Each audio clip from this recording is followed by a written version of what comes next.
વિદ્યાર્થી મિત્રો આજે આપણે ધોરણ 10નો પાઠ નંબર 4 ઇતિહાસનો ભારતનો સાહિત્યિક વારસો વિશેની વાત કરવાની છે. મિત્રો, ભારતનો સાહિત્યિક વારસો એટલે સાહિત્યનો મતલબ થાય છે શબ્દ અને અર્થનું સાયુજ્ય. હવે સાહિત્યના વારસાની અંદર શું હોઈ શકે એવો તમને જો ખ્યાલ હોય તો કદાચ તમને પહેલી નજરે એવો ખબર પડે કે ભાઈ આની અંદર લગભગ એવું હશે કે કોઈ પુસ્તકો વિશેનો ઉલ્લેખ હશે. તો વાત સાચી છે. અહીંયા આપણે જ્યારથી માનવીએ જન્મ લીધો ત્યારથી માણસના મનની અંદર ઘણા બધા વિચારોનો ઉદ્ભવ થયો. વિચારો, ભાવો, લાગણીઓ, ઉર્મિઓ આ બધું માણસ પાસે છે, બીજા બધા પાસે નથી. બરાબર? માણસ જે છે એમાં એની પાસે કેટલાક હાવભાવો છે, કેટલાક સંકેતો છે. આ બધાનો આધાર લઈને કેટલાક ધ્વનિઓ કર્યા, તેમાંથી બનેલી લિપિઓનો ઉદ્ભવ કર્યો અને લિપિ એ ભાષાના ઘડતરમાં મહત્ત્વનો ભાગ ભજવ્યો. સૌથી કોઈ મહત્ત્વનું કામ હોય તો તે લિપિનું છે. અને આજે લખાણની શરૂઆત થઈ, લિપિ પરથી જ શરૂઆત થઈ છે. બરાબર? ધીમે ધીમે જ્યારે સમય નીકળતો ગયો એટલે માણસે પોતાના વિચારોની અભિવ્યક્ત કરવા માંડ્યો. વિચારોને અભિવ્યક્ત કરવાનો મતલબ, દાખલા તરીકે તમને નિબંધ લેખન લખતા આવડતું હોય, તમે પ્રાથમિક સ્કૂલમાં ભણતા હો ત્યારથી અત્યાર સુધીમાં નિબંધની નોટમાં તમને એવું કીધું હોય કે તમારી જાતે નિબંધ લખવાનો, પણ આપણે જોઈને ઉતારી પાડીએ છીએ. પણ વિચારની અભિવ્યક્તિનો મતલબ એ જ થાય છે કે તમે કોઈક વિચાર મૂકવા માંગો છો તો નાના હોય તો નિબંધમાળામાં લખો, નોટબુકમાં લખો. પણ જેમ મોટા થશો તેમ કોઈ વર્તમાનપત્રમાં કટાર લેખ લખતો હોય, કોઈ પુસ્તક લખે, ગમે તે હિસાબે પોતાના વિચારોને વ્યક્ત કરી શકાય છે. અને એને આપણે સર્જનાત્મક પ્રયોગથી સાહિત્યનું સર્જન કર્યું કહેવાય. ઘણા બધા લેખકોએ પોતાના પુસ્તકો લખ્યા છે. એઝ ફોર એક્ઝામ્પલ તરીકે, દાખલા તરીકે, ગુજરાતની સૌથી સારી નવલકથા છે સરસ્વતી ચંદ્ર. તમને ખબર હોય તો ગોવર્ધનરામ માધવરાવ ત્રિપાઠીએ લખેલી. એટલે એનો મતલબ એવો થયો કે માત્ર એ નહીં પણ ઘણા બધા લેખકોએ આવા સાહિત્યિક સર્જનો કર્યા છે અને આપણે આ પાઠમાં એના વિશે ભણવાનું છે. તો આપણું સાહિત્ય બે પ્રકારનું છે. પહેલાંના જમાનામાં પણ ચોપડા તો લખાતા જ હતા. એમાં નંબર 1માં વૈદિક સાહિત્ય અને બીજું છે પ્રશિષ્ટ સાહિત્ય. બરાબર? આમાં ઘણા બધી તમે જોજો, મોટાભાગના પુસ્તકો કંઈ શુદ્ધ ભાષામાં નથી લખાયા. ઘણા બધા પુસ્તકો એવા હોય છે જે પુસ્તકો તળપદી ભાષામાં લખાય. તળપદી ભાષાનો મતલબ, તમે ઘણા પિક્ચરો જોતા હશો તો પ્યોર ગામડાની બોલીમાં જે પિક્ચર હશે એને તળપદી કહેવાય અથવા પ્રાદેશિક કહેવાય. દાખલા તરીકે મફત ઓઝાની જાતર નવલકથા છે તો એ તળપદી નવલકથા છે. બરાબર? ત્યાર પછી પન્નાલાલ પટેલની માનવીની ભવાઈ હોય કે પછી મળેલા જીવ હોય તો એ પણ એ તળપદી નવલકથા કહેવાય. આપણે આજે બે વિશે ભણવાનું છે ત્યારે આગળનો ટૉપિકની ચર્ચા કરું છું કે ભાષા અને સાહિત્ય શું છે. નંબર 1ની અંદર તમે એવું કહો છો કે તમે એવું ભાષા બોલો ને, કોઈ તમને એવું પૂછશે, દાખલા તરીકે કોઈ ગુજરાતી વિષયના ટીચરને એવું પૂછે કે તમે શાના ટીચર છો, તો માત્ર ગુજરાતી ના બોલતા પણ હું ગુજરાતી ભાષાનો ટીચર છું એવું કહું તો વધારે સારું રહે. કારણ શું છે કે એ ભાષાના કૌશલ્યોને શીખવાડે છે. એટલે આપણે ભાષા અને સાહિત્ય વિશેની વાત કરવાની છે. ભાષા સાહિત્ય એટલે એમાં કંઈક નવું સર્જન થાય. અને ભાષા એટલે દાખલા તરીકે મૂળ જે ઉદ્ભવ પામેલી ભાષા છે ને, ઉત્પત્તિ દ્વારા, એને આપણે ભાષા કહીશું. અહીંયા લખેલું જ છે ભાષાનો ઉદ્ભવ થયેલો જોવા મળશે. ભાષાઓ એકબીજા પર અસર કરી પ્રભાવ પાડે. ભાષાનો સમૃદ્ધ સાહિત્યમાં પરિવર્તન આવ્યું, પરિણામે નવી નવી ભાષાઓને નવા નવા સાહિત્યનું સર્જન પણ થયું. ધીરે ધીરે ભાષા બદલાતી ગઈ ને એના લીધે શું થયું, નવા નવા ચોપડાઓ લખાતા અને અલગ અલગ ઢબથી ચોપડા લખાયા. જેમ કવિતા હોય તો કવિતા પહેલી છાંદસ કવિતા લખાતી હતી, હવે છાંદસ કવિતાઓ પણ લખાય જેમાં છંદ ન હોય. પહેલાં જ શું હતું, દાખલા તરીકે ચંદ્રકાંત બક્ષી આવ્યા ત્યાર પછી ઘટના તત્વ વગરની નવલકથાઓ લગાઈ કે તમને આખી ચોપડી વાંચી જાઓ તો એવું ખબર ના પડે કે આમાં ઘટના શું હતી. ઘણા બધા પિક્ચરો પણ એવા હોય છે કે ઘટના ઓછી હોય પણ તો આમ એના પછીની જે અસર છે અસર બતાવવામાં આવી હોય. એ સાહિત્યમાં આવું હોય. એટલે સૌથી પહેલી હું વાત કરું કે આપણે ત્યાં સંસ્કૃત ભાષા જે છે, આ સમયમાં સંસ્કૃત ભાષાનો ઉપયોગ અત્યારે તો ઓછો છે, પણ અત્યારે સંસ્કૃત ભાષા પહેલાંના જમાનામાં બહુ પ્રખ્યાત હતી. પણ અત્યારે માત્ર શું કરે, ખાલી ક્રિયાકાંડ કરવામાં સંસ્કૃત ભાષાનો ઉપયોગ થાય. તમે જોયું તો કોઈના ત્યાં લગ્ન થાય તો કોઈ હિન્દીમાં કે પછી ઇંગ્લિશમાં થાય એવું નહીં, એ સંસ્કૃતમાં જ થશે. કોઈની મરણવિધિ હોય તો મરણવિધિમાં શ્લોકો મોટે ભાગે સંસ્કૃતમાં જ બોલાય, જે પણ વિધિના શ્લોકો હોય છે તે. એટલે હજુ સંસ્કૃત ભાષાએ પોતાનું સ્થાન આ જગ્યા પર ટકાવી રાખેલું છે. હવે માનવીએ પોતાની અભિવ્યક્તિ કરવી, દાખલા તરીકે તમારામાંથી કોઈને કવિતા લખવાની ઈચ્છા થઈ તો એ અભિવ્યક્તિ કહેવાય, બરાબર. કંઈક લેખ લખવાની ઈચ્છા થઈ, આર્ટિકલ લખવાની ઈચ્છા થઈ, અને એ લખવા માટે તમારી પાસે ભાષા જોઈએ, અને ભાષાનું ભંડોળ જોઈએ. ભંડોળનો મતલબ થાય કંઈ, ભંડોળનો મતલબ તમારી પાસે શબ્દ ભંડોળ ને એવું હોવું જોઈએ, જેના કારણે તમે ફટાફટ એ વસ્તુ લખી શકો. પ્રાચીન ભારતની અંદર તમે જોજો કે વિવિધ હડપ્પા સમય દરમિયાન આજે પણ ઉકેલી શકાતી નથી. કેટલી પહેલાંના જમાનામાં જે હડપ્પાના સમયમાં જે લખેલું છે ને કોઈથી આજે પણ ઉકલતું નથી, કારણ કે તે સમય દરમિયાન જે ભાષા હશે એ કદાચ અલગ હશે. લોકોની ભાષા કઈ હશે તે હજુ પણ માહિતી પ્રાપ્ત થઈ નથી. હવે સૌથી પહેલું તમારું કોઈ પૂછવા લાયક આ પાઠનો પહેલો સવાલ હોય તો એવું કહી શકાય કે ભાઈ વ્યાકરણ શાસ્ત્રી જે આપણા હતા ને મહર્ષિ પાણિની, એ ભાષાના મહાન વ્યાકરણ શાસ્ત્રી હતા, અને એણે પહેલું એક પુસ્તક લખ્યું. તમે ચોપડી લઈને બેઠા હોય તો લીટી દો લેજો. અષ્ટાધ્યાય નામનો ગ્રંથ લખ્યો ઈસવીસન પૂર્વે 4th સદીની અંદર. આ 2020 ચાલે, આ તો ઈસવીસન પૂર્વેની 4th સદી પહેલાંના સમય દરમિયાન એમણે એ આર્ય ભાષા કે ઋષિઓની ભાષા કે વિદ્વાનોની ભાષા એને કહી શકાય. એટલે આ સમયની અંદર સર્વશ્રીકૃત, અત્યારે પણ કોમ્પ્યુટર ક્ષેત્રે પણ આ બધું મળી રહે છે તમને. એટલે સંસ્કૃત ભાષા મુખ્યત્વે ધર્મ અને તત્વજ્ઞાન અને વિજ્ઞાનની ભાષા પણ કહી શકાય છે. હવે આપણે જે મુદ્દાની વાત પર આવવાનું છે કે પ્રાચીન ભારતીય સાહિત્યમાં શું હતું. મિત્રો, આ પણ ઘણીવાર પૂછાય છે અને બહુ સહેલું છે. પ્રાચીન ભારતીય પહેલાંના જમાનામાં તો ધાર્મિક શિક્ષણ હતું, એટલે 4 વેદોનું જ શિક્ષણ હતું. એમાં ઋગ્વેદ, સામવેદ, યજુર્વેદ અને અથર્વવેદ તમારી સમક્ષ મેં મૂકેલા છે, આ ડિસ્પ્લે પર છે જ. ભારતીય સાહિત્યનું પહેલો ગ્રંથ હોય તો ઋગ્વેદ. આપણી પહેલું સારામાં સારું ચોપડું ઋગ્વેદ છે. ઋગ્વેદની અંદર એવું કહું કે 1028 જેટલી ઋચાઓ અથવા શ્લોકો છે, જે ઋગ્વેદમાં 10 ભાગની અંદર વહેંચાયેલા અદ્ભુત ગ્રંથ છે. 10 ભાગમાં વહેંચાયેલો આ ગ્રંથ છે, અને મોટાભાગે આની અંદર દેવદેવીઓની સ્તુતિઓનો ઉલ્લેખ કરવામાં આવેલો છે. ઘણા બધા પ્રસંગો પહેલાંના જમાનામાં, દાખલા તરીકે યુધિષ્ઠિરે અશ્વહોણી યજ્ઞ કરાવેલો, ત્યાંની અંદરથી જ ગાઈડલાઈન લીધેલું છે. યજ્ઞ પ્રસંગો જે છે ને એની અંદર પણ આવતી, તેમાં જેટલી સવારના સમય દરમિયાનની કેટલીક જે સ્તુતિઓ છે એ બધી સુંદર સાંભળવા લાયક છે, બરાબર. એટલે આમાં સપ્તસિંધુની જે 7 નદીઓવાળો પ્રદેશ છે ને, એ પ્રદેશના આર્યોની રાજકીય, સામાજિક અને ધાર્મિક બાબતોનું વર્ણન ઋગ્વેદમાં કરવામાં આવેલું છે. ત્યાર પછી તમે બીજા નંબરનો મહત્ત્વનો ગ્રંથ, પહેલું મેં ઋગ્વેદની વાત કરી, ઋગ્વેદ પછી બીજા નંબરમાં સામવેદ આવે છે. સામવેદ પણ ઋચાઓનું ગાન છે. એની અંદર જે 1028 ઋચાઓ છે કઈ રીતના ગાઈ શકાય, બરાબર, એ રચવામાં આવ્યું છે. એની અંદર રાગ અને લય બહુ સરસ રીતે આપેલા છે. એટલે સંગીતની ગંગોત્રી આને કહેવાય. આમાં લેટી દોલ લેવાની તમારે. અને સંગીતની ગંગોત્રી કયો ગ્રંથ છે તો સામવેદ કહેવાય. યજુર્વેદની અંદર શું છે, એમાં ગદ્ય અને પદ્યો સ્વરૂપે લખેલું. કોઈ જગ્યાએ કવિતા જેવું છે, કોઈ જગ્યાએ પાઠ જેવું છે. એટલે આમાં મંત્રો, ક્રિયાઓ અને વિધિઓનું વર્ણન છે. આપણે ત્યાં દાખલા તરીકે લગ્નની વિધિ કઈ રીતના કરવી, આનો બધો પેલો કેવો અભ્યાસક્રમ એની અંદર આપેલો છે, એવું કહું તો ચાલે. એમાં મંત્રો પણ છે, ક્રિયાકાંડો કઈ રીતના કરવાના, મરણ સમય દરમિયાન કેટલા શ્લોકો બોલવા, કઈ જગ્યાએ લગ્નમાં આ જ શ્લોક બોલાય, બીજી બધી વિધિઓ હોય તેની અંદર આવા શ્લોકો બોલાય, બધું યજુર્વેદમાં આપેલું છે. અને અથર્વવેદમાં પણ કર્મકાંડો અને સંસ્કારોનું વર્ણન કરવામાં આવેલું છે. તો મિત્રો, આ જે 4 ગ્રંથો ખૂબ મહત્ત્વના છે, જે તમારે ટૂંકનોંધ માટે પણ મહત્ત્વના છે. 2 ગુણની આમાંથી એક 4 પણ ભેગા પૂછી શકાય એવા છે કે પ્રાચીન જે સાહિત્ય છે, પ્રાચીન સાહિત્યમાં વેદો વિશેની માહિતી આપો, તો તમારે આ 4 વેદો વિશેની માહિતી લખવાની. ત્યાર પછી આપણે બહુ મહત્ત્વનું છે ઉપનિષદ, બરાબર, જેની અંદર જીવનની ફિલોસોફી છે. આ સાહિત્યમાં બ્રહ્માંડનો આરંભ કઈ રીતના થયો, જીવન કેવી રીતના ચાલ્યું, બરાબર, મૃત્યુ કઈ રીતના આવ્યું, ભૌતિક અને આધ્યાત્મિક સુખો, બરાબર. ત્યાર પછી દાર્શનિક પ્રશ્નોનું વિવેચન, એટલે ફિલોસોફિકલ જે પ્રશ્નો છે બધાનું એની અંદર વિવેચન એટલે કે ચર્ચા કરવામાં આવેલી છે.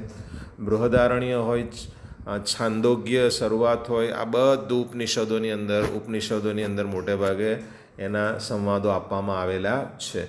અને ઉપનિષદો કંઈ નાના સૂના નથી, 108 જેટલા દર્શાવવામાં આવેલા છે. એટલે એ પ્રમાણે ત્યાર પછી આપણે આગળ જે જોવાનું છે ઉપનિષદો પછી બ્રાહ્મણ ગ્રંથો. આ ભાઈ તમારે જે સાહિત્ય છે ને એ પ્રાચીન ભારતીય સાહિત્ય જે છે, સાહિત્યની અંદર આ બધા મુદ્દાઓ, તમારા વિકલ્પો અને દરેક માટે ખૂબ કામના છે. ત્યાર પછી બીજા નંબરમાં આવે છે બ્રાહ્મણ ગ્રંથો. વેદોના મંત્રો જે આપ્યા છે ને આગળ ઋગ્વેદથી લઈને અર્થવેદ યજુર્વેદ આ બધાની અંદર જે મંત્રો આપેલા છે એને સમજવા માટે બરાબર એની અંદર જે પદ્ય સ્વરૂપે રહેલી જે ટીકાઓ છે એ બ્રાહ્મણ ગ્રંથોની અંદર આપેલી છે. જુદા જુદા યજ્ઞો કઈ રીતના કરવા એની વિધિઓ કઈ રીતના એને બધુંનું ગાઈડલાઈન અથવા માર્ગદર્શન આ બ્રાહ્મણ ગ્રંથોમાં છે. ત્યાર પછી આરણ્યકો આવે બરાબર કે આપણે ત્યાં મોટાભાગે તમને ખબર છે કે જીવનની 4 અવસ્થાઓ છે. એ 4 અવસ્થામાં જે છેલ્લી અવસ્થા છે માણસનો સંન્યાસ્તાશ્રમ છે. એની અંદર માણસ જંગલમાં જઈને જે તપ કરે છે ને વન અથવા અરણ્યમાં આશ્રમ બાંધીને જે રહેવાનું છે ને એ રહેવાની અંદર સતત ચિંતન છે બરાબર. અને એમાંથી તત્વજ્ઞાનથી ભરપૂર એવા સાહિત્યો જે છે એ જંગલોમાં જે લખાયેલા સાહિત્યો છે એના આરણ્યકો કહેવામાં બરાબર. જે ઋષિમુનિઓ સંતો મહંતોએ જે સંસ્કૃતિનો પિંડ ત્યાં બાંધ્યો ને એને આપણે આરણ્યકો કહેવાય. તો મારા દેશી ભાષામાં કહું ને તો જંગલોમાં રચાયેલું સાહિત્ય એકાંતવાસની અંદર ઋષિમુનિઓએ જે લખ્યું છે ને એ. અને ત્યાર પછી ઇમ્પોર્ટન્ટ આવે છે વેદાંગ બ્રાહ્મણ ગ્રંથો આરણ્યકો અને વેદાંગ. આ સાહિત્યો કર્મકાંડો અને જ્યોતિષ વ્યાકરણ અને ખગોળશાસ્ત્રનો સમાવેશ થાય છે. આ વેદાંગો જે છે ને એમાં આપણી જે વિધિઓ છે એસ્ટ્રોલોજી એટલે જ્યોતિષ ત્યાર પછી ગ્રામણ અને પછી અવકાશનું જે ખગોળ છે ને એના વિશેની માહિતી એની અંદર આપવામાં આવેલી છે વેદાંગોમાં. હવે આપણે જે મેઇન વાત કરવાની છે તે ભારતની અંદર 2 મહાકાવ્યો છે એમાં બહુ મહત્ત્વના છે રામાયણ અને મહાભારત. લોકોને બહુ રોજીરોટી આપી છે એના આધારે બહુ પિક્ચરો બન્યા બહુ બધી સિરિયલો બની બહુ બધા નાટકો બન્યા ઘણા બધા કલાકારો એમાંથી કરોડોપતિ થઈ ગયા. દાખલા તરીકે રામાયણ અને મહાભારત સિરિયલ આવતી ત્યાં આજે પણ એટલી જ ફેમસ છે અને એના કલાકારો પણ ખૂબ પ્રખ્યાત થયા. એટલે એનો મતલબ કે એના પાત્રોમાં લોકોને ઇન્ટરેસ્ટ છે એની કથામાં લોકોને. આ બંને પ્રાચીન ગ્રંથો છે. મહાકાવ્યોનું વર્તમાન સ્વરૂપ ઈસવીસન 2જી સદીમાં મળ્યું હતું. રામાયણ જે છે રામાયણની અંદર યાદ રાખજો અયોધ્યાના રાજવી રામનો ઉલ્લેખ છે જગ જાહેર છે બધાને ખબર છે બરાબર. એટલે મહાકાવ્ય જે છે રામાયણમાં રામની કથા છે રામ અને સીતાની કથા છે. રામ એ મર્યાદા પુરુષોત્તમ છે સીતા એ પણ એક આદર્શ સ્ત્રી છે ભારતીય રૂલ્સ પ્રમાણે. ત્યાર પછી મહાભારત જે છે એમાં તો અનેક ઘટનાઓ છે. એ ઘટનાઓને અસંખ્ય ઘટનાઓની અંદર આપેલી છે. મહાભારતમાં તો લગભગ સૌથી મોટામાં મોટો કાવ્યગ્રંથ છે. એની અંદર તમને બધાને અત્યારે આવે છે એટલે ખબર છે કૌરવ અને પાંડવના યુદ્ધનો ઉલ્લેખ છે બરાબર. મોટી મોટી અને પેટા વાર્તાઓ બહુ બધી છે. મહાભારત કંઈ એક કથા ઉપર નથી ચાલતું. એક કથા પૂરી થાય એમાં બીજી કથા નીકળે એમાં પાછી ત્રીજી નીકળે બરાબર. એમ સરસ બતાવે રાજા ચાલતો ચાલતો જાય ત્યાં એક ઝૂંપડી આવીને ઝૂંપડીમાં એક સ્ત્રી રહેતી હતી. આવું બધું કથાઓ પર કથાઓ નીકળતી જાય. એટલે મહાભારત જે છે શ્રીમદ ભગવદ્ ગીતામાં ગહન દાર્શનિક સિદ્ધાંતોનું વિવેચન પણ એમાં કરવામાં આવ્યું છે. મોક્ષ પ્રાપ્તિના પણ 3 માર્ગો એની અંદર ઉલ્લેખ કરેલો છે. જ્ઞાન કર્મ અને ભક્તિ માર્ગનો પણ એમાં વિવેચન કરવામાં આવેલું છે. એટલે રામાયણ અને મહાભારત જે છે આની અંદર હું તમને ડિટેલમાં થોડી વાત કરું તો મહાભારત જે છે મહાભારતની અંદર યુધિષ્ઠિર સત્યનું પ્રતીક છે. ભીમ પણ બળનું પ્રતીક છે. અર્જુન જે છે અર્જુન એ બળ અને બુદ્ધિ બંનેનું પ્રતીક છે. એટલે એ પ્રમાણે કૌરવો એ અનિષ્ટનું પ્રતીક છે. એટલે દરેક આપણા આ પુસ્તકે દરેક રીતે આપણને માર્ગદર્શન આપતું રહ્યું છે. આ યોગની અંદર સંસ્કૃત ભાષા જે છે એમાં ઢગલેબંધ સાહિત્ય લખાયું. તે સમય દરમિયાન સંસ્કૃતમાં ધાર્મિક અને ખાસ કરીને ધાર્મિક અને લૌકિક એવા 2 પ્રકારના સાહિત્યો તે સમય દરમિયાન લખાયા.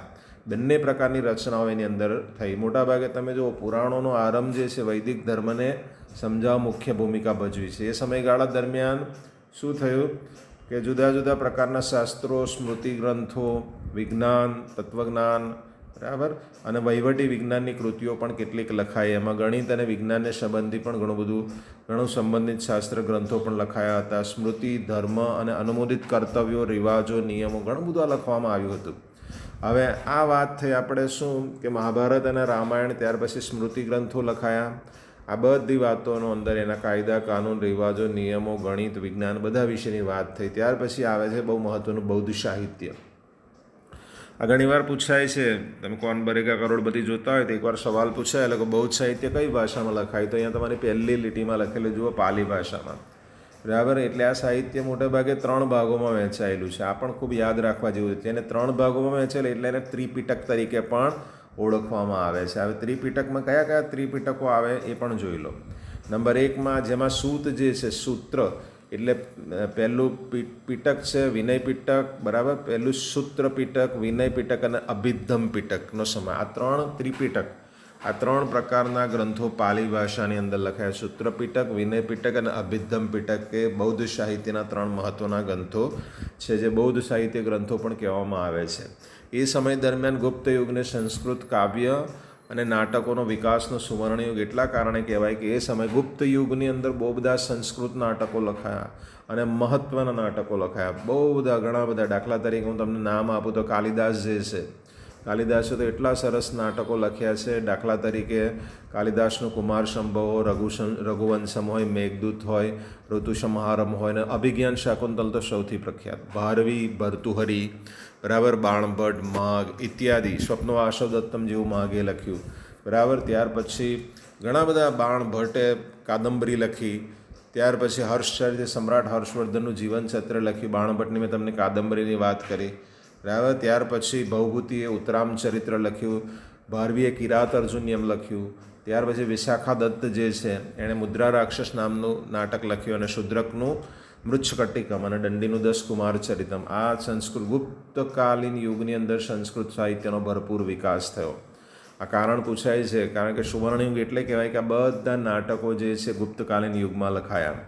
એની અંદર ઘણા બધા પ્રસંગો છે, રૂપકો છે, હાસ્યકથાઓ પણ છે. આ વાત મેં તમને શાની કરી કે ભારતનું જે સાહિત્ય છે એમાં બૌદ્ધ સાહિત્ય છે, બૌદ્ધ સાહિત્ય પછી ગુપ્તકાલીન યુગનું સંસ્કૃત સાહિત્ય, અને ત્યાર પછી જૂની ગુજરાતી ભાષા જે છે એ સમય દરમિયાન ગુજરાતી સાહિત્ય પણ સારું ઉખેડાયું. ગુજરાતી સાહિત્યમાં શું શું લખાયું? ઘણી બધી કૃતિઓ લખાઈ. તમને ન આવડે કદાચ, આ પૂછાય છે ગુજરાતી ગદ્ય પદ્ય, ગુજરાતી પાઠો અને કવિતાઓ જે છે ને એમાં શું લખાયું? તો સૌથી પહેલી વાત તમારે કરવાની, નરસિંહ મહેતા આપણા આદિકવિ છે. મીરાબાઈ, દયારામ, અખો, પ્રેમાનંદ, બરાબર, ગંગા સતી પ્રીતમ, આ બધા પહેલાંના જમાનાના આપણા કવિઓ, લેખકો થઈ ગયા. અને એમણે કયા કયા સ્વરૂપો લખ્યા? તો તમને બધાને ખબર છે કે 8મા 9મા 10માની ચોપડીમાં પદો આવે છે, ગીતો આવે, ગરબી આવે, છપ્પા આવે, આખ્યાનો આવે. આ બધા એના સ્વરૂપો છે અને એને સાહિત્યના વારસાને સમૃદ્ધ એમણે બનાવ્યો છે. આ તો કવિઓની મેં વાત કરી. ત્યાર પછી આ વાત થઈ પદ્ય સાહિત્ય. હવે ગદ્ય પણ લખાયું. એમાં નર્મદ આવે, નવલરામ આવે, મૈપતરામ આવે, ગોવર્ધન રામ મેં તમને પહેલી વાત કરી, સરસ્વતીચંદ્ર નવલકથા લખી તે, કિશોરલાલ મસરૂવાળા આવે, ત્યાર પછી સોક્રેટિસ આવે, ત્યાર પછી મનુભાઈ પંચોળી આવે, પન્નાલાલ પટેલ આવે. આ બધા ઉમાશંકર જોશી તો આપણે કવિ ગણી શકાય, પણ આપણે એમાં એના લેખક તરીકે ગણી શકીએ છીએ. આ રીતના વાત થઈ ગુજરાતી ગદ્ય પદ્ય. આ પણ એક ઇમ્પોર્ટન્ટ ટૂંક નોંધ છે. બૌદ્ધ સાહિત્ય પણ ઇમ્પોર્ટન્ટ ટૂંક નોંધ છે. અને સાથે સાથે તમિલ, આપણા બધી ટૂંક નોંધો છે તમિલ સાહિત્ય. તમિલ, તેલુગુ, કન્નડ અને મલયાલમ નામની 4 દ્રવિડ ભાષાઓ છે. એ સમય દરમિયાન પણ સાહિત્યનો ભરપૂર વિકાસ છે. એમાં સૌથી જૂની હોય તો તમિલ છે, બરાબર, કારણ કે એની અંદર પ્રારંભ બહુ જૂના સમયથી થયું હતું. પરંપરાગત અનુસાર એની અંદર તમે જો 3 સંગમોનું આયોજન થયું છે તમિલ સાહિત્યમાં, બરાબર, જેમાં અનેક સંતો અને કવિઓનું યોગદાન છે. સંગમ સાહિત્યના વિષયો જેમ કે એ લોકો રાજનીતિ, યુદ્ધો, પ્રેમ પ્રસંગો વગેરે સાહિત્યો લખતા હતા. એમાંનો નંબર 1માં પહેલો સાહિત્યનો ગ્રંથ એમણે લખ્યો. 8 કાવ્યોનું સંકલન કર્યાનું નામ છે એથુથોકઈ, બરાબર. આ તમિલ સાહિત્યનો પહેલો ગ્રંથ છે એથુથુકઈ. ત્યાર પછી આ 8 કાવ્યોનો સંગ્રહ છે. ત્યાર પછી એક વ્યાકરણ ગ્રંથ લખ્યો તોલક્કા પિપ્પિયમ. આ પણ તમિલ સાહિત્યનો વ્યાકરણ ગ્રંથ છે. પછી 10 ગીતો લખ્યા. એની અંદર પથ્થુ પાતુ નામનો ગ્રંથ લખ્યો. અને બીજો એક કવિ ત્યાંનો છે તિરુવલ્લુવર. એણે કુરલ નામની, કુરાન નહીં, કુરલ નામની જુદા પ્રકારની કાવ્ય રચના પણ એણે લખી. ત્યાર પછી વિવેચનો પણ લખાયા. શિલ્પત્તિકારમ જે છે, શિલ્પત્તિકારમ અને મણિમેખલાએ પ્રારંભિક તમિલ સાહિત્યના વિખ્યાત ગ્રંથો લખ્યા. આ વાતથી આપણે કઈ વાત કરી? પ્રાચીન ભારતીય સાહિત્યમાં કેટલી ટૂંકનોંધો આવે છે તે હું તમને પહેલું કહી દઉં. પહેલું તો વેદો વિશેનું, એટલે 4 વેદો નંબર 2ની અંદર. ત્યાર પછી ઉપનિષદો વિશે વાત કરી. ત્યાર પછી આપણે બ્રાહ્મણ ગ્રંથો, આરણ્યક ગ્રંથો, વેદાંગો, બરાબર, મહાભારત, રામાયણ. ત્યાર પછી બૌદ્ધ સાહિત્ય, ત્યાર પછી સંસ્કૃત સાહિત્ય, અને ત્યાર પછી આપણે ગુજરાતી ગદ્ય પદ્યની વાત કરી. અને ત્યાર પછી તમિલ સાહિત્ય જે છે, આવી 5 ટૂંકનોંધોની અંદર બને છે. અને ત્યાર પછી મધ્યકાલીન સાહિત્ય છે. મધ્યકાલીન સાહિત્યને પણ હું સાથે લઈ લઉં છું, વિભાગ 1ની અંદર લઈ લઉં છું. ઉત્તર ભારતનું મધ્યકાલીન જે સાહિત્ય જે છે, બરાબર, એ સાહિત્ય સંસ્કૃત સાહિત્યની ભાષામાં મેન હતી. આ યુગની અંદર બહુ બધા ચોપડા લખાયા. નંબર 1ની અંદર પહેલાં કાશ્મીરમાં સાહિત્ય જે લખાયું તેની વાત કરું. ઉત્તર ભારતમાં જોઈએ તો સૌથી પહેલાં કાશ્મીરમાં એક ગ્રંથ લખ્યો કથા સરિત સાગર. કોણે લખ્યો? સોમદેવે. તમારે સ્ટેપ બાય પેજમાં લખી દેવાની. એક બાજુ સોમદેવ, બીજી બાજુ કથા સરિત સાગર. એમણે બીજો એક ત્યાં ગ્રંથ લખ્યો કલ્હણનો રાજ તરંગીણી. એમાં રાજ તરંગીણી જે છે એમાં કાશ્મીરના ઇતિહાસનું આલેખન થયું છે. એટલે કાશ્મીરમાં 2 ગ્રંથો લખાયા સંસ્કૃત ભાષાની અંદર. આ ગ્રંથોમાં સર્વપ્રથમ ઐતિહાસિક ગ્રંથ જ છે. આ કયો? હમણાં જે હું રાજ તરંગીણી બોલ્યો ને, ઇતિહાસનો ગ્રંથ છે. એટલે બીજી મહત્ત્વની રચના. ત્યાર પછી ભારતનો સર્વપ્રથમ ઐતિહાસિક ગ્રંથ છે. આ સમયની બીજી મહત્ત્વની તે સમય દરમિયાન બીજી લખી જયદેવે ગીત ગોવિંદ લખ્યું. આ તો તમે કોલેજમાં જશો ને તો આખું ભણવાનું આવે છે. જેની ગણના સંસ્કૃતના સારામાં સારા કાવ્યોની અંદર પણ કરવામાં આવે છે. આ બધામાં લીટી દોરવાની તમારે. શામાં? જયદેવનું ગીત ગોવિંદ, રાત તરંગીણી અને કથા સરિત સાગર. ત્યાર પછી આગળની લીટી તમે ત્યાર પછી હું હિન્દી સાહિત્યની પણ એની સાથે સાથે વાત કરી લઉં. આધુનિક ભાષાઓમાં વિકાસ થયો એની અંદર કવિ ચંદ બરદાઈ જે છે, ચંદ બરદાએ પૃથ્વીરાજ રાસો નામનું હિન્દી સાહિત્યનું રચના કરી. હિન્દી સાહિત્યની પણ રચના કરી. પૃથ્વીરાજ જે ચૌહાણ છે એની જે વીરતાઓ છે, વીરતાઓ કાર્યોની અંદર એમાં બતાવવામાં આવેલી વીરગાથાઓની અંદર છે. એટલે દક્ષિણ ભારત જે છે એમાં સંસ્કૃત સાહિત્યની મોટા પ્રમાણમાં રચનાઓ થઈ. એમાં સંસ્કૃત સાહિત્યમાં દક્ષિણ ભારતમાં ભાષ્ય ગ્રંથ લખ્યો. કોણે? શંકરાચાર્ય. લીટી દોર લીધું, બરાબર. ત્યાર પછી દ્રવિડ કુળની જે ભાષાઓ છે એની અંદર મોટે ભાગે વિશેષ વિકાસ થયો છે થોડા સમયની અંદર. ત્યાર પછી દ્રવિડ કુળની કન્નડ સાહિત્ય પર જૈન ધર્મની પણ બહુ મોટી અસર જોવા મળે છે. આ પણ ખાસ યાદ રાખજો. જૈન ધર્મની કન્નડ સાહિત્ય જે છે એમાં પંપા, પોન્ના, બરાબર, અને રન્ના આ 3 કવિ લેખકો થઈ ગયા. એમાં પંપાએ આદિપુરાણ લખ્યું, બરાબર, જે જૈન તીર્થંકરોનું જીવન છે. ત્યાર પછી પોન્નાએ શાંતિપુરાણ લખ્યું અને રન્ના જે છે, રન્નાએ અજિત પુરાણ નામની કૃતિઓ લખી. ફરીવાર બોલું છું, આ જે કન્નડ સાહિત્ય જે છે જેના પર જૈન ધર્મની અસર છે, પંપા, પોન્ના અને રન્ના આ 3 લેખકો છે. પંપાએ આદિપુરાણ લખ્યું, બરાબર, જૈન તીર્થંકરોનું જીવન છે. પોન્નાએ શાંતિપુરાણ લખ્યું અને રન્નાએ અજિતનાથ પુરાણ લખ્યું. એટલે આ પ્રમાણે આ કન્નડ સાહિત્યના 3 મહત્ત્વના લેખકો છે. કવિ કંબલે તમિલ ભાષામાં રામાયણની રચના પણ કરેલી. એટલે તમિલ સાહિત્ય પણ પ્રસિદ્ધ થયું. એટલે એ પ્રમાણે પહેલી જે મેં વાત કરી તે વાતની અંદર તમે મધ્યકાલીન જે સાહિત્ય છે, મધ્યકાલીન સાહિત્યની અંદર કયા કયા પ્રકારના પુસ્તકો લખાયા એના વિશેની વાત છે. એટલે ભારતીય ભાષામાં વિકાસ અને સાહિત્યની કૃતિઓની રચના એ સમયે દિલ્હીના સલ્તનત કાળ, તે સમયે દિલ્હીમાં મુગલોનું રાજ હતું. એટલે મુગલોએ જે છે એ 2 સ્વરૂપમાં મોટે ભાગે કયું 2 સ્વરૂપની અંદર મોટા ભાગે હિન્દી ભાષા જે છે એના 2 સ્વરૂપ છે. આ યાદ રાખજો, વ્રજ અને ખડી બોલી. હિન્દી 2 સ્વરૂપમાં લખાય, વ્રજ બોલી અને ખડી બોલી, બરાબર. એની અંદર એના સાહિત્ય બંને ભાષાની અંદર લખાયા. અનેક ભક્તિ ગીતો પણ લખ્યા. હિન્દી, ગુજરાતી ભાષા સાથે મળતી આવતી રાજસ્થાની જે છે એની વીરગાથાઓ પણ છે, બરાબર. એ વીરગાથાઓ કોણે લખી? આલ્હા, ઉદલ અને બિશલદેવ રાસો એ સમયની વિખ્યાત વીરગાથાઓ છે. આલ્હા, ઉદલ અને બિશલદેવ રાસો વીરગાથાઓ છે જે આધુનિક ભારતીય ભાષાઓની અંદર પણ સાહિત્ય રચવાનું શરૂ થયું. મુલ્લા દાઉદ જે છે એણે પણ ચંદ્રયાન નામનો ગ્રંથ અવધી ભાષામાં સૌથી સારામાં સારો ગ્રંથ લખ્યો. એટલે આ ગ્રંથો પર ભાષ્યો હજુ પણ સમય સંસ્કૃત ભાષામાં રચાય છે. અને ફારસી ભાષા છે દિલ્હીના સલ્તનત કાળની અંદર રાજભાષા હતી. દિલ્હીના જે સલ્તનત કાળ છે, સુલતાનો જે એ સમય દરમિયાન એને રાજભાષા તરીકે પણ ગણવામાં આવતી હતી, બરાબર. અનેક ફારસી શબ્દો ભારતીય ભાષામાં આજે પણ તમને જોવા મળે છે.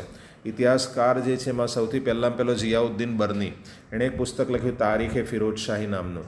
ત્યાર પછી ખલજી અને તુગલક વંશના જે રાજાઓ થઈ ગયા એણે પણ જુદા જુદા પ્રકારના વિસ્તૃત વિવરણો કરવામાં આવે છે, જેની અંદર રાજકીય સિદ્ધાંતો પર આધારિત ફતવાએ જહાંદારી નામનો ગ્રંથ પણ લખ્યો. અને સૌથી મોટો લેખક હતો અમીર ખુશરુ, બરાબર. એ સમય દરમિયાન મહાન સાહિત્યકાર થઈ ગયો અને એણે પણ કવિ, ઇતિહાસકાર, રહસ્યવાદી અને સંગીતકાર અને સુપ્રસિદ્ધ હઝરત નિઝામુદ્દીન ઓલિયાનો ચેલો પણ એના ગુરુ હતા. એટલે આ આપણે વાત કરી મધ્યકાલીન સાહિત્યનું શરૂઆતનો જે મુદ્દો છે, મુદ્દાની અંદર કયા કયા પુસ્તકો લખાયા એના વિશેની મેં તમને વાત કરી. આ પુસ્તકો બહુ ઇમ્પોર્ટન્ટ છે. તમારે તમારી નોટબુકની અંદર એક પેજમાં કવિઓ લખવાના ને એક બાજુ ચોપડાના નામ લખવાના, તો તમને આખો પાઠ યાદ રહી જશે. વિભાગ 2ની અંદર હું બાકીના પેજ પછી ચલાવીશ. Thank you.